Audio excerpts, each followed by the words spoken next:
ഭക്തി കേന്ദ്രമായി മാത്രം അറിയപ്പെട്ടിരുന്ന ധർമ്മസ്ഥലയിൽ ഇന്നിപ്പോൾ പോലീസുകാരെയും മാധ്യമങ്ങളെയും കൊണ്ട് നിറഞ്ഞിരിക്കുകയാണ്. ഒരു മുൻ ശുചീകരണ തൊഴിലാളിയുടെ തുറന്നു പറച്ചിലാണ് എല്ലാത്തിനും തുടക്കമിട്ടത്. 1995 മുതൽ 2014 വരെയുള്ള കാലത്ത് ചിലരുടെ നിർദ്ദേശപ്രകാരം നൂറുകണക്കിന് പേരെ ധർമ്മസ്ഥലയിലെ പല പ്രദേശങ്ങളിലായി താൻ കുഴിച്ചിട്ടിരുന്നു എന്നായിരുന്നു അയാളുടെ വെളിപ്പെടുത്തൽ. ഇതോടെയാണ് ധർമ്മസ്ഥലയിലേക്ക് രാജ്യത്തിന്റെ ശ്രദ്ധ തിരിയുന്നത്.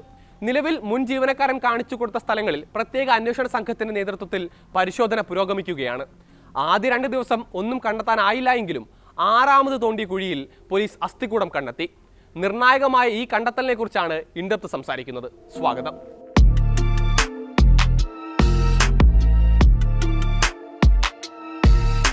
ദക്ഷിണേന്ത്യയിലെ ഏറ്റവും പ്രശസ്തമായ തീർത്ഥാടന കേന്ദ്രങ്ങളിൽ ഒന്നാണ് കർണാടകയിലെ ധർമ്മസ്ഥല. മംഗളൂരുവിൽ നിന്ന് 75 കിലോമീറ്റർ ദൂരത്ത് ദക്ഷിണ കന്നഡ ജില്ലയിലാണ് ധർമ്മസ്ഥല. 1 മാസം മുൻപ് വരെ ലക്ഷക്കണക്കിന് വിശ്വാസികളുടെ ആത്മീയ തീർത്ഥാടന കേന്ദ്രമായിരുന്നു ഇവിടമെങ്കിൽ നിലവിൽ അത് വിവാദങ്ങളുടെ കേന്ദ്ര ബിന്ദുവാണ്. 20 വർഷക്കാലം അവിടെ ശുചീകരണ തൊഴിലാളിയായിരുന്ന ഒരാൾ ഇക്കഴിഞ്ഞ ജൂലൈ 3-നാണ് പോലീസ് സ്റ്റേഷനിൽ പരാതിയുമായി എത്തുന്നത്.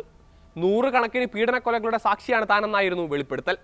അവരെല്ലാം ധർമ്മസ്ഥലയിലെ പല സ്ഥലങ്ങളിലായി കുഴിച്ചുമൂടപ്പെട്ടിട്ടുണ്ട് എന്നും അദ്ദേഹം മൊഴി കൊടുത്തു.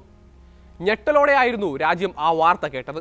തെറ്റിന് കൂട്ടുനിന്നതിൽ താൻ അസ്വസ്ഥനാണെന്നും അതുകൊണ്ടാണ് വർഷങ്ങൾക്ക് ശേഷം തുറന്നു പറയുന്നത് എന്നുമായിരുന്നു അയാൾ പോലീസിനോട് പറഞ്ഞത്. എന്നാൽ വാർത്തകൾ പുറത്തു വന്നിട്ടും ഒരു നടപടിയിലേക്കും കടക്കാൻ കർണാടക സർക്കാർ ആദ്യം തയ്യാറായിരുന്നില്ല. ഒടുവിൽ പ്രതിഷേധങ്ങളും സമ്മർദ്ദവും ശക്തമായപ്പോഴാണ് പ്രത്യേക അന്വേഷണ സമിതി രൂപീകരിച്ച് കേസ് ഏറ്റെടുക്കുന്നതും നടപടികളിലേക്ക് കടക്കുന്നതും. ശുചീകരണ തൊഴിലാളിയുമായുള്ള ചോദ്യം ചെയ്യലിൽ 13 ഇടങ്ങളാണ് അന്വേഷണ സംഘം പരിശോധനയ്ക്കായി മാർക്ക് ചെയ്തത്. നേത്രാവതി പുഴയുടെ സ്നാനഘട്ടത്തിനടുത്തും സമീപത്തുമുള്ള വനപ്രദേശത്തുമൊക്കെയായിരുന്നു ഈ സ്പോട്ടുകൾ. തുടർന്ന് ജൂലൈ 28-ന് പരിശോധന ആരംഭിച്ചെങ്കിലും ആദ്യ 2 ദിവസം ശരീരാവശിഷ്ടങ്ങളൊന്നും കണ്ടെത്താൻ കഴിഞ്ഞിരുന്നില്ല. ആകെ ലഭിച്ചത് ഒരാളുടെ പാൻ കാർഡും ഡെബിറ്റ് കാർഡും മാത്രമായിരുന്നു. എന്നാൽ ജൂലൈ 31-ന് കാടിനകത്ത് നടത്തിയ തെരച്ചിലാണ് വഴിത്തിരിവുണ്ടാകുന്നത്. അന്നെടുത്ത 6ാമത്തെ കുഴിയിൽ നിന്ന് അവശിഷ്ടങ്ങൾ കണ്ടെത്തി. ലഭിച്ച അസ്ഥികൂടത്തിന്റെ പ്രാഥമിക ഫോറൻസിക് പരിശോധനയും അവിടെ വെച്ച് തന്നെ നടത്തി.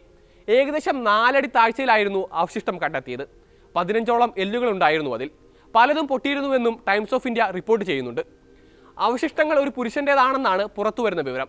വെളിപ്പെടുത്തൽ നടത്തിയ ശുചീകരണ തൊഴിലാളി പോലീസിന് കൊടുത്ത മൊഴിയിൽ പുരുഷന്മാരെയും കുഴിച്ചിട്ടുവെന്ന് പറഞ്ഞതായും നിലവിൽ റിപ്പോർട്ടുകൾ പുറത്തു വരുന്നുണ്ട്. എന്നാൽ അതിൽ ഒന്നിലധികം ആളുകളുടെ അസ്ഥി ഉണ്ടോ എന്ന കാര്യത്തിൽ ഇപ്പോഴും സംശയം നിലനിൽക്കുകയാണ്. പരിശോധനയിൽ ലഭിച്ച അസ്ഥികളുടെ വിശദമായ ഫോറൻസിക് പരിശോധന പൂർത്തിയാകുമ്പോൾ മാത്രമേ കൂടുതൽ വിശദാംശങ്ങൾ ലഭിക്കൂവെങ്കിലും മുൻ ശുചീകരണ തൊഴിലാളിയുടെ വെളിപ്പെടുത്തലിന് കൂടുതൽ വിശ്വസനീയത കൈവന്നിരിക്കുകയാണ്. അതുകൊണ്ട് തന്നെ കേസ് വരും ദിവസങ്ങളിൽ കൂടുതൽ ചർച്ചകൾക്ക് വഴിവെച്ചേക്കും. അതിനിടെയാണ് ധർമ്മസ്ഥലയിലെ വിവാദങ്ങൾ സംബന്ധിച്ച വാർത്തകൾ റിപ്പോർട്ട് ചെയ്യുന്നതിന് ബംഗളൂരു കോടതി മാധ്യമങ്ങൾക്ക് വിലക്കേർപ്പെടുത്തിയ നടപടി കർണാടക ഹൈക്കോടതി റദ്ദാക്കിയത്. കാര്യങ്ങൾ അറിയാനുള്ള പൊതുജനങ്ങളുടെ അവകാശത്തെ തള്ളിക്കളയാനാകില്ല എന്നാണ് കോടതി വ്യക്തമാക്കിയത്.